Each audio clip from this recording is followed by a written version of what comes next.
तो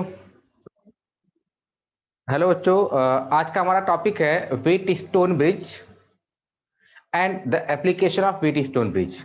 ये current electricity chapter number 3 का ये लास्ट टॉपिक है। तो आज हम लोग इस टॉपिक को करते हैं, समझते हैं, देखते हैं क्या होता है, क्या होती है डेफिनेशन व्हीट स्टोन ब्रिज की, क्या करता है ये, और इसको हम किस तरीके से प्रैक्टिकल एप्लीकेशन में यूज करते हैं। इसका प्रैक्टिकल एप्लीकेशन है, उसका नाम है मीटर ब्रिज, जो कि आप लोग अपने स्कूल के लैब में भी परफॉर्म करोगे इस एक्सपेरिमेंट को।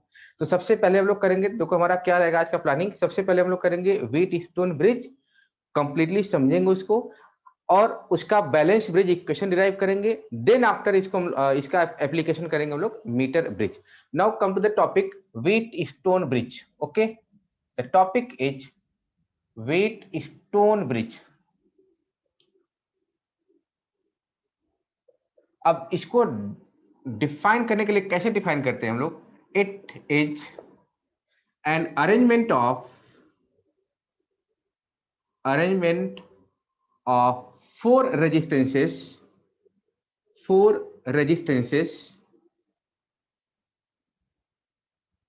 It is an arrangement of four resistances used to determine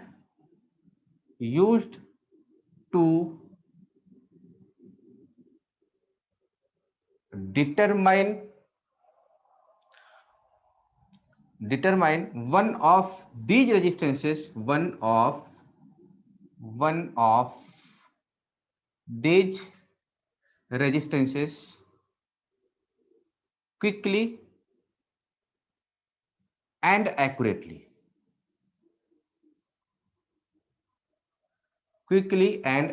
simple, this is an arrangement of four resistance, जिसमें से तीन रेजिस्टेंस हमारे नोन वैल्यू को होती है, जिनकी वैल्यू हमें पता होती है। चौथा जो अननोन होता है उसकी वैल्यू हम लोग कैलकुलेट करते हैं in terms of other three resistances. This is the complete definition of this one is the complete definition of Wheatstone bridge। ठीक, अब समझते हैं कि इसका कंस्ट्रक्शन किस तरीके से होता है, ये इसको देखते हैं हम लोग। ठीक है, तो मैं इसको रफ कर दूं।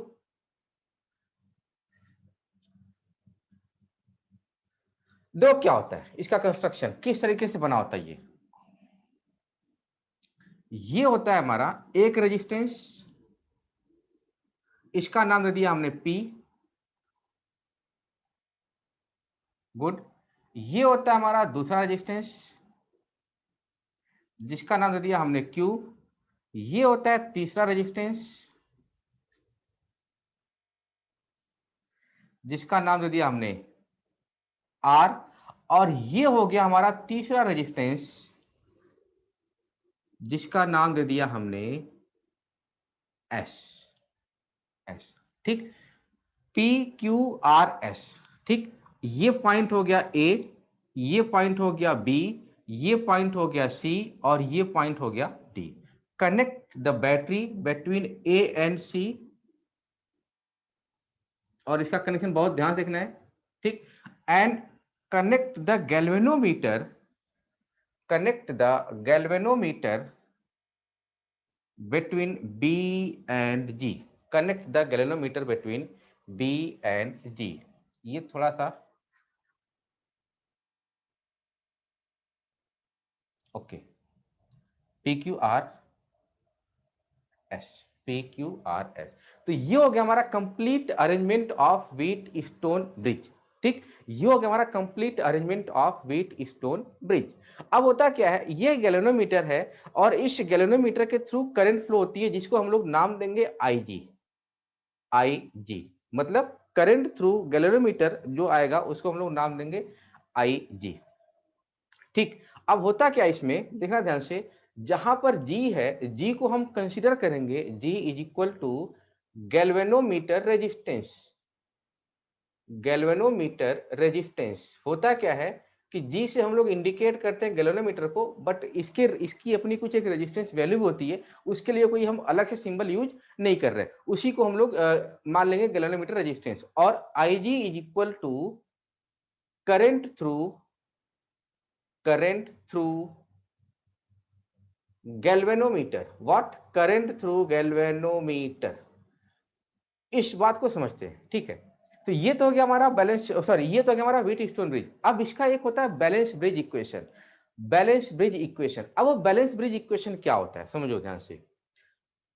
What is the balance bridge equation, ठीक, बैलेंस ब्रिज इक्वेशन क्या होता है ये, पहले हम लोग बैलेंस ब्रिज इक्वेशन को समझेंगे, उसके बाद इसको हम लोग डिराइव करेंगे कि किस तरीके से हम लोग बैलेंस ब्रिज इक्वेशन को डिराइव करते हैं वो समझेंगे। पहले हम इसको समझते हैं what is the balance bridge equation. तो सबसे पहली चीज, what is the meaning of balance bridge, what is the meaning of balance bridge, समझो इस बात को आप, कि अगर कहीं बोला जाता है आपसे कि एक ब्रिज, एक ब्रिज यानी कि व्हीट स्टोन ब्रिज अगर बैलेंस है तो क्या कंडीशन फुलफिल होती है। तो यहां लिखता हूं, इसको ध्यान से समझना आप, when a wheat stone bridge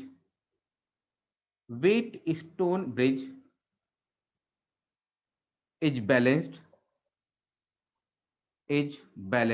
then no current flows through the galvanometer, no current flows through the galvanometer, ये बात आपको याद रखनी पड़ेगी।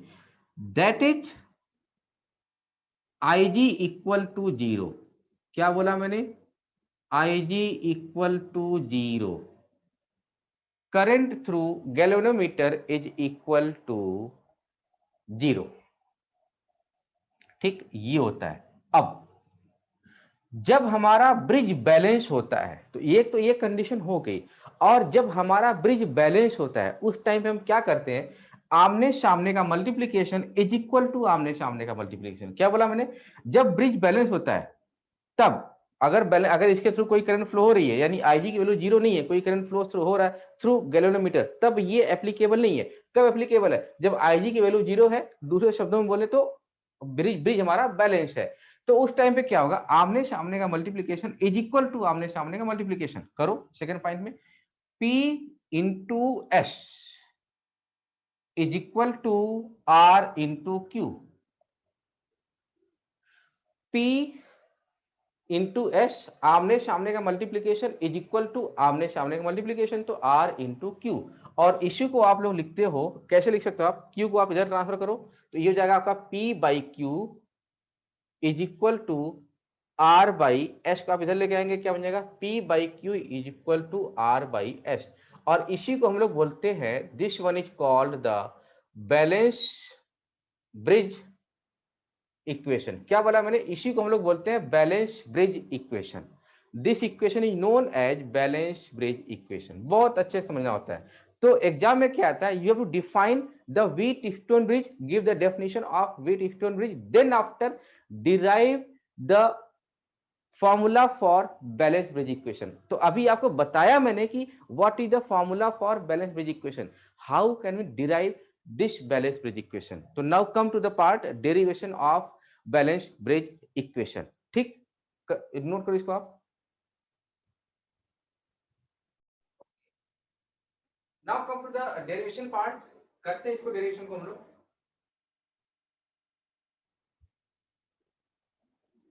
इसको मैं रख कर दे रहा हूं, अब इसी इक्वेशन को डिराइव करेंगे। अब यहां पर क्या है कि बैलेंस ब्रिज इक्वेशन को डिराइव करने के लिए आपको बिल्कुल सही तरीके से, अच्छे तरीके से केसीएल और केवीएल आने चाहिए, मतलब किरचॉफ्स करंट लॉ और किरचॉफ्स वोल्टेज लॉ को अप्लाई करेंगे to find out, to derive the balance bridge equation. तो डिराइव करते हैं, देखो ध्यान से क्या करते हैं इसमें हम, समझ रहे हैं ध्यान से।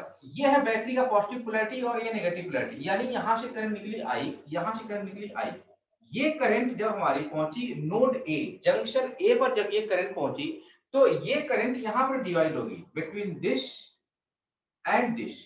तो हमने माना इधर की तरफ करंट I1 आ गई और इधर की तरफ करंट I2 आ गई, ठीक, यानी यहां से करंट आ गया आपका I1 और ये करंट जा रहा आपका I2, ठीक, रिपीट कर दिया मैंने, यहां लिख दिया, यहां लिख, ताकि हमें आसानी होगी, ठीक। अब जब ये करंट I1 यहां पर पहुंचा, I1 करंट जब यहां पर पहुंचा, तो इसके अब I1 में से कुछ पार्ट चला जाएगा थ्रू गैल्वेनोमीटर, जिसको हमने नाम दिया है Ig। तो यहां पर क्या करंट फ्लो होगा, I1 माइनस आई जी, I1 माइनस आई जी, ये करंट वैल्यू फ्लो होगी और यहां से फ्लो हो रहा हमारा करंट IG, ठीक है। जब I2 करंट पहुंचा जंक्शन डी पर, IG करंट भी पहुंचा जंक्शन डी पर, तो यहां पर कौन सा करंट फ्लो होगा? करंट फ्लो का आंसर है I2 प्लस IG, यानी यहां पर क्या आ रहा होगा? सेम वही सेम ब्रांच है, तो I2 प्लस IG, दो बार लिखा ताकि आपको समझने में आसानी हो, ठीक। अब यहां पर देखो ध्यान से, यहां से करंट आ रहा है I1 माइनस IG और यहां से करंट जा रहा है जंक्शन सी की तरफ, पॉइंट सी की तरफ I2 प्लस IG। तो ये दोनों करंट ऐड होंगी, जब ये दोनों करंट ऐड होंगे तो क्या बनेगा? देखा ध्यान से, I1 minus IG plus I2 plus IG, IG से IG कट गया, बचा क्या हमारे पास? I1 प्लस I2, मतलब क्या? I, जो करंट यहां से आई चला था वही करंट आई हमें यहां पर मिल गया, मतलब हमने ये केसीएल बिल्कुल सही तरीके से लगा लिया। दूसरी चीज, जहां करंट एंटर करे रेजिस्टेंस में प्लस माइनस, ये सब केसीएल केवीएल रूल है, प्लस माइनस, यहाँ पे प्लस, यहाँ पे माइनस, यहाँ पे प्लस और यहाँ पे माइनस, जहां से करंट एंटर कर रही प्लस, जहां से करंट बाहर निकल रही माइनस, उसी तरीके से यहाँ भी प्लस और माइनस, ठीक। तो ये सारा हमने कर लिया। अब अगर आप देखोगे ध्यान से, यहाँ दो लूप दिख रहा है, एक लूप ये और दूसरा लूप ये, लूप नंबर 1 और लूप नंबर 2। अब हम क्या करेंगे? सिंपल समझना, हम क्या करने वाले, we will apply KVL in loop number 1, then we will apply KVL in loop number 2 और किसी तरीके से इसको मैथमेटिकली सॉल्व करते हुए we will find the balanced bridge equation। चलो करते हैं। Now first apply KVL in loop number 1। First apply KVL in loop number 1। Apply करिए, करो आप केवीएल लूप नंबर 1 में, क्या निकल के आएगा? देखो लूप नंबर 1 कहीं से भी स्टार्ट करो, तो मैं स्टार्ट करता हूं यहां से, I1P विद नेगेटिव साइन। क्यों नेगेटिव साइन है ये पता होना चाहिए आपको कि फ्रॉम पॉजिटिव टू नेगेटिव जाएंगे तो नेगेटिव साइन, ठीक है। ये सारा कुछ केवीएल, सारा कुछ मैंने केवीएल आपको बता रखा है। Minus I1P minus IG into G plus I2 into R equal to 0, यानी कि ये बन गया हमारा equation number 1। And now apply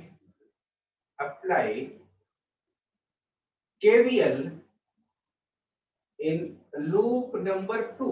now apply KVL loop number 2, करो कहीं से स्टार्ट, आप यहां से स्टार्ट करते हैं तो क्या होगा? ये I1 माइनस IG, ये तो हो गया हमारा करंट, और इनटू रेजिस्टेंस ये हो गया ये, अब फ्रॉम पॉजिटिव टू नेगेटिव जा रहा है, ये होगा, ये तरीका होगा ऐसे, ठीक। तो ये तरीका होगा ऐसे, ठीक। तो ये हो जाएगा आपका नेगेटिव, फिर प्लस, माइनस से प्लस जा रहे हैं तो plus I2 plus IG multiply by resistance S and plus IG into G equal to 0, equation number 2, ठीक। अब क्या करना है? हमने कंडीशन लगा देना है बैलेंस ब्रिज इक्वेशन का। Now when bridge is balanced then क्या होगा? IG equal to 0,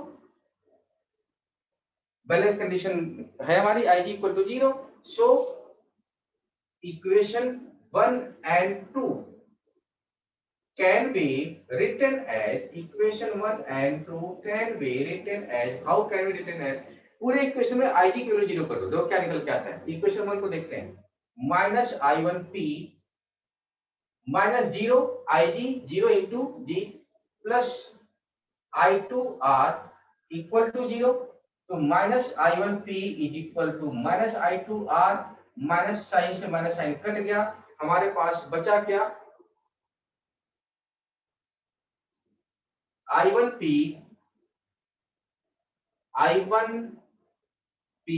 is equal to I2R, I1P is equal to I2R, equation number 3। Now equation 2 की बात करते हैं। इक्वेशन 2 क्या हो जाएगा? Minus I1 minus 0 into Q plus I2 plus 0 into S plus 0 equal to 0, equation 2 को आप जैसे लिख दो। तो minus I one Q is equal to minus I two S, minus minus फिर कट गया, इसको आप इधर ले गए तो माइनस बन जाइए, यानी I1Q is equal to I2S. Now this is the equation number 3, sorry 4, equation number 4. कुछ नहीं करना है, simply divide equation 3 by 4. कुछ नहीं किया मैंने, केवल KVL लगाया और KCL लगाया, उसके रूल अप्लाई किए मैंने, और सिंपल हमारे इक्वेशन डिराइव होते हैं, कट अपने आप निकलते हुए आ गया।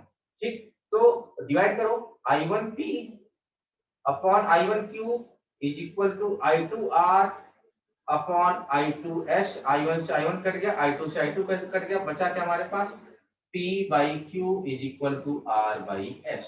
आपका काम हो गया 3 नंबर में। This is what, this is the balance bridge equation, this is the balance bridge equation. कोई डाउट हो, वीडियो को रोक के आप इसको समझ सकते हो तरीके से, समझे इसको आप, फिर नोट करो। This was all about the Wheatstone bridge. ठीक, now come to the application of Wheatstone bridge. इसको हम प्रैक्टिकली कैसे यूज करते हैं? तो मैं अभी इस डायग्राम को इरेज नहीं कर रहा हूँ, Wheatstone bridge के डायग्राम को इरेज नहीं कर रहा हूँ मैं। हम लोग पढ़ेंगे मीटर ब्रिज, तो मैं मीटर ब्रिज का डायग्राम ड्रॉ करूंगा, उसका कंस्ट्रक्शन डिटेल ड्रॉ करूंगा और दोनों को कंपेयर करूंगा। तो हम ये चेक करेंगे कि टेक्निकली दोनों डायग्राम सेम है, कंस्ट्रक्शन वाइज, स्ट्रक्चर वाइज दोनों अलग अलग दिख रहे होंगे, बट टेक्निकली दोनों डायग्राम सेम होंगे। कैसे, मैं बताता हूं आपको। तो नेक्स्ट हेडिंग आएगी application of Wheatstone bridge. That means we will write the meter bridge. क्या लिखा मैंने, मीटर ब्रिज। तो क्या लिखते हैं इसको, it is the simplest practical application of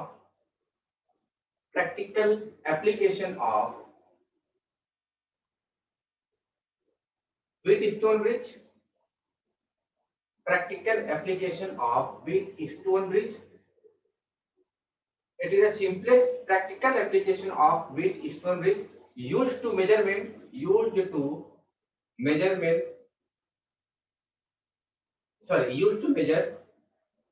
the value of an unknown resistance। ठीक, सबसे सिंपल प्रैक्टिकल एप्लीकेशन है किसका, Wheatstone ब्रिज का। अब ये तो होगी इसकी डेफिनेशन, मीटर ब्रिज की डेफिनेशन। ठीक, बात करते हुए इसके प्रिंसिपल की, तो इसका प्रिंसिपल क्या निकल के आएगा,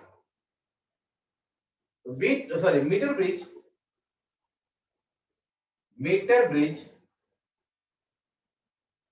works on the principle of Wheatstone bridge.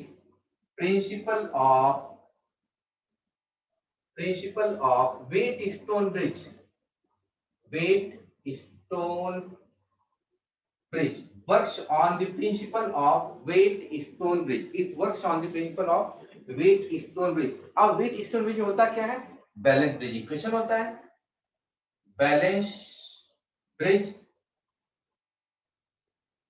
Equation होता है। ठीक, बैलेंस ब्रिज इक्वेशन क्या होता है, P by Q is equal to R by S, P by Q is equal to R by S। अब इसी प्रिंसिपल को हम लोग अप्लाई करेंगे इन मीटर ब्रिज। तो मैं इसको इरेज करता हूं। नाउ कंस्ट्रक्शन, देखो कंस्ट्रक्शन में क्या होता है, हमें इसको समझना बहुत जरूरी है। इसको टेक्निकली समझने के लिए, मीटर ब्रिज को अच्छे समझने के लिए हमें इसको सामने रखना बहुत जरूरी है फर्स्ट टाइम। बाकी सेकंड टाइम तो आप खुद से ड्रॉ करो, कोई दिक्कत वाली बात नहीं है। Now come to the topic, construction of the metre bridge. सबसे पहली चीज, it consist of 100 centimetre of manganin wire. क्या बोला मैंने, it consist of 100 centimetre of manganin wire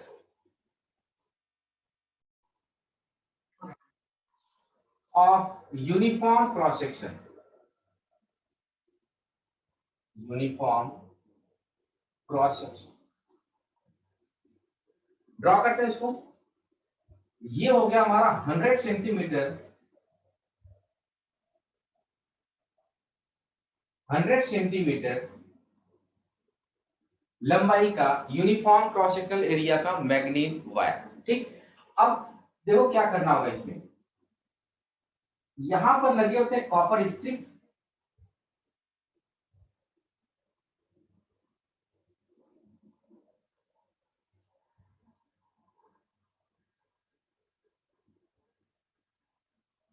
यहां भी एक लगा देंगे कॉपर स्ट्रिप वेट,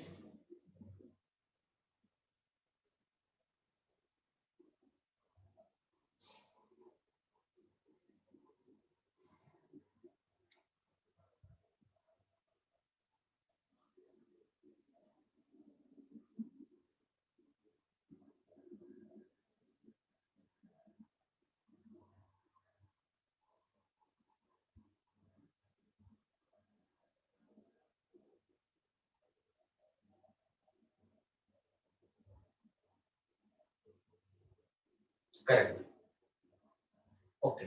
ठीक, और यहां पर भी एक बीच में आएगा हमारा कॉपर स्ट्रिप, ध्यान से समझते हैं।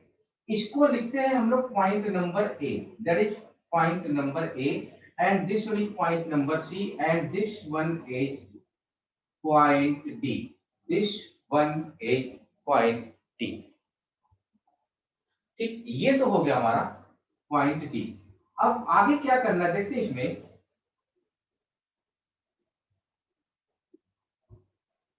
देखो ये है ए, ये है सी, ये है डी। अब यहां पर अगर आप ध्यान से देखोगे तो between A and D what is the resistance between A and D? ये रहा आपका पॉइंट ए, ये रहा पॉइंट डी, और इन दोनों के बीच में कौन सा रेजिस्टेंस है?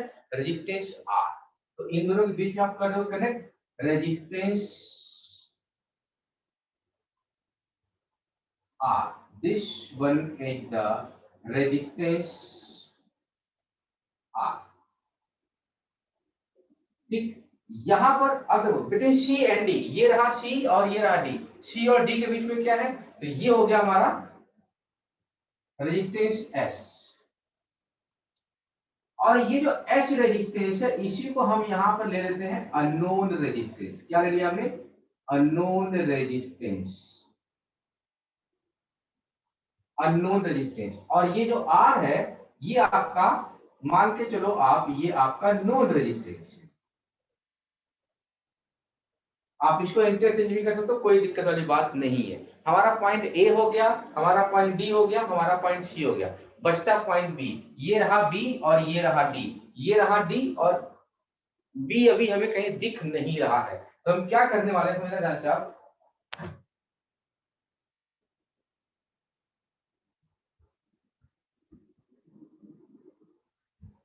यहां पर एक वायर लेंगे।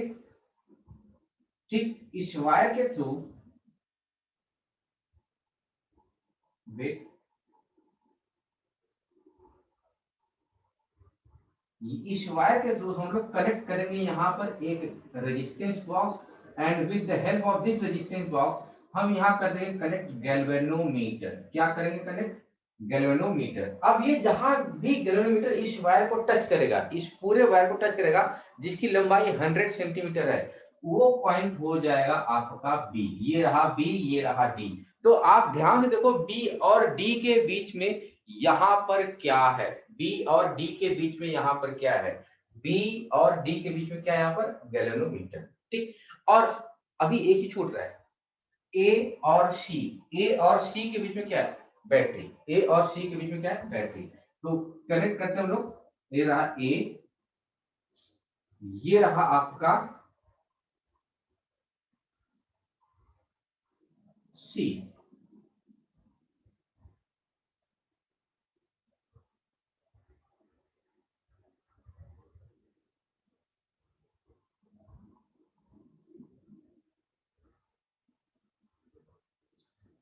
खत्म। अब इन दोनों डायग्राम को देखो, ए और बी के बीच में क्या है? ए और बी के बीच में क्या है? ए और बी के बीच में क्या है, तो ये रेजिस्टेंस हमारा है P, बी और सी के बीच में क्या है Q, ए और डी के बीच में क्या है R, और सी और डी के बीच में क्या है S। तो ये हमारा कंप्लीट डायग्राम बन गया, diagram of metre bridge, diagram of metre bridge. ठीक, और इसमें क्या लगा होता है, एक 100 सेंटीमीटर का स्केल लगा होता है, this one is the scale of 100 centimetre, ये लगा दिया हमने scale.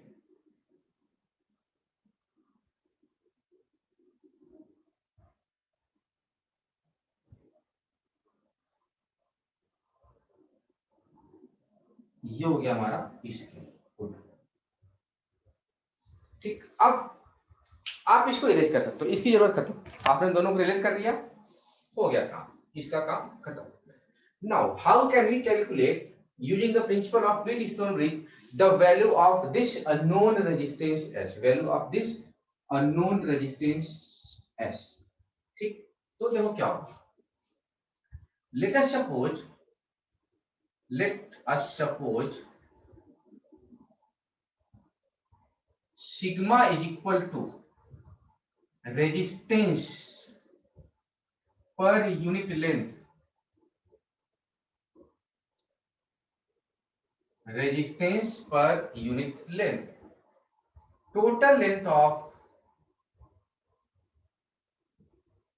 meter bridge wire, meter bridge wire is equal to 100 centimeter, meter bridge wire is equal to 100 centimeter। अब क्या करना है, देखो, we will use principle, what principle, P by Q is equal to R by S, P by Q is equal to R by S।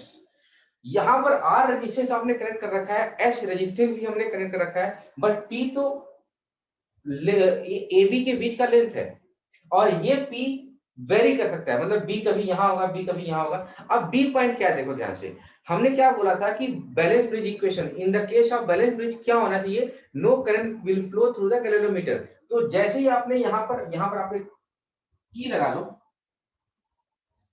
जैसे ही आप इस की को ऑन करोगे एक करंट फ्लो होगा, और जैसे ही करंट फ्लो होगा galvanometer will show a deflection, that means इसके थ्रू एक करंट फ्लो हो रहा है। हमें क्या करना है, बिल्कुल सिंपल बोले तो तुक्का लगाना है, हिट एंड ट्राई मेथड करना है। और कभी यहाँ पे ये लगी होती है जॉकी, इसको बोलते हैं जॉकी, इस जॉकी की हेल्प से आपको क्या करना है, कभी इसको यहाँ रखना है, कभी यहाँ रखना है, कभी यहाँ रखना है।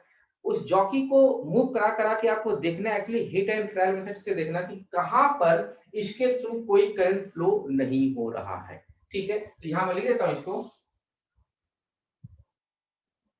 with the help of jockey, with the help of jockey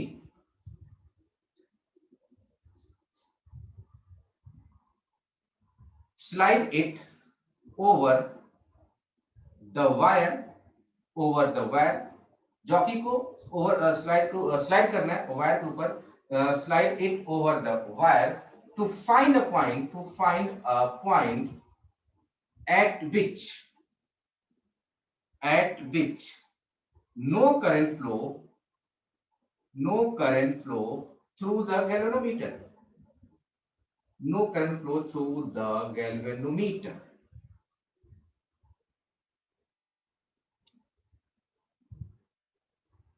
With the help of jockey, slide it over the wire to find a point, to find a point at which no current flow through the galvanometer। मतलब कभी इसको यहां रखना है, कभी इसको यहां रखना है, कभी यहां रखना है, देखना है, वो एक एक्सपेरिमेंटल टेक्निक है, उसको करते हैं। ठीक, अब यहां पर मान लिया हमने, suppose that point is B, suppose that point is B, that point is B at which no current flow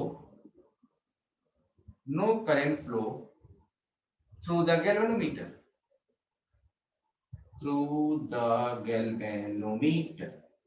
कोई भी करंट इसके थ्रू फ्लो नहीं हो रही है। क्या बोला मैंने? कोई भी करंट इसके थ्रू फ्लो नहीं हो रही है।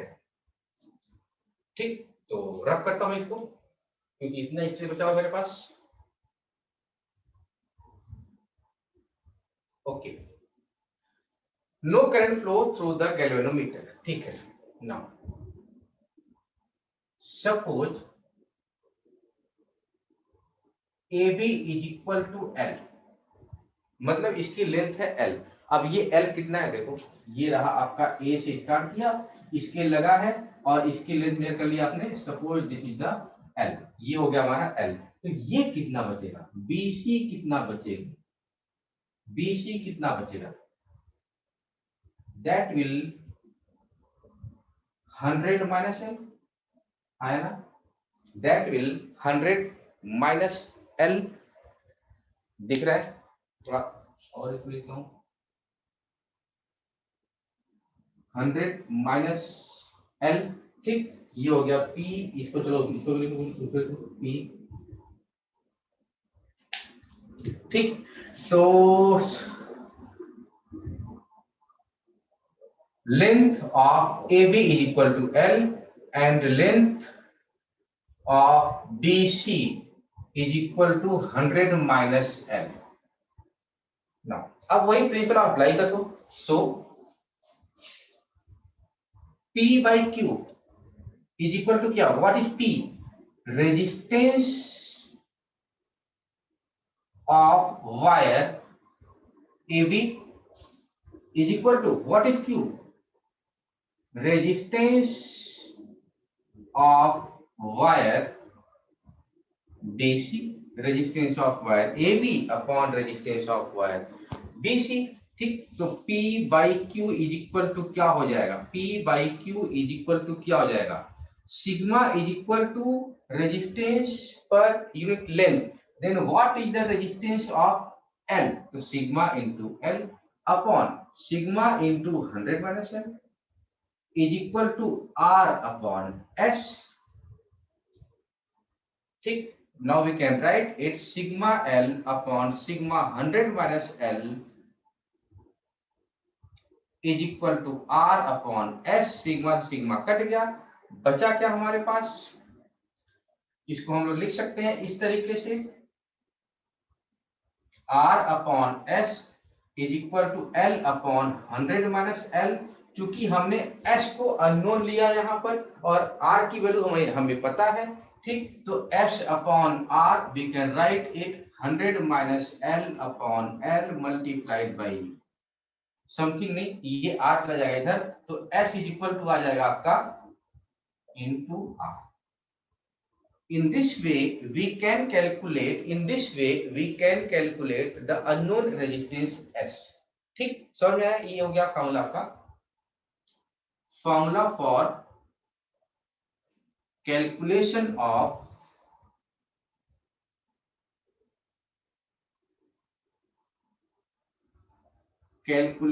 Of unknown resistance S, unknown resistance S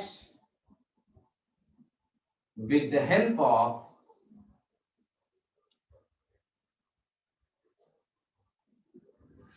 meter bridge।